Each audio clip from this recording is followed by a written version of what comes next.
এতিয়া ইভেন গভৰ্ণমেণ্টত এইবাৰে আমি এডিআৰিত আমি এনাউন্স কৰিছিলোঁ যে আমি 2 লাখ চাকৰি দিম, কিন্তু যেতিয়া আমি গভৰ্ণমেণ্টৰ ভিতৰত আমি ডিছকাশ্যন কৰিছিলোঁ 22,000 চাকৰি অকল হেল্থ ছেক্টৰত যাব। তাতে ক'ত যাব যে থিমেটিক নলেজ, মোক জিএনএম লাগিব, মোক এএনএম লাগিব, মোক লেবৰেটৰী টেকনিচিয়ান লাগিব। আমি ভাবোঁ যে 2 লাখ চাকৰি দিব, আমি এডিআৰিত আহিম।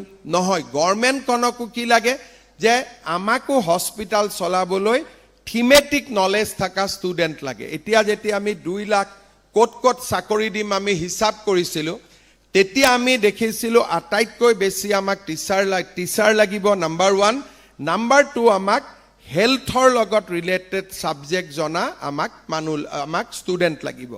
সেইকাৰণে মই ভাবোঁ যে আমাৰ ষ্টুডেণ্টৰ অকল গ্ৰেজুৱেশ্যনটোৱে এইম হ'ব নালাগে, পোষ্ট গ্ৰেজুৱেশ্যনটো এইম হ'ব নালাগে, এটা থিমেটিক ছাবজেক্টৰ ওপৰত নিজৰ দখল আনাৰ বাবে আমি প্ৰয়াস আৰু প্ৰচেষ্টা কৰিব লাগে। শেষত মই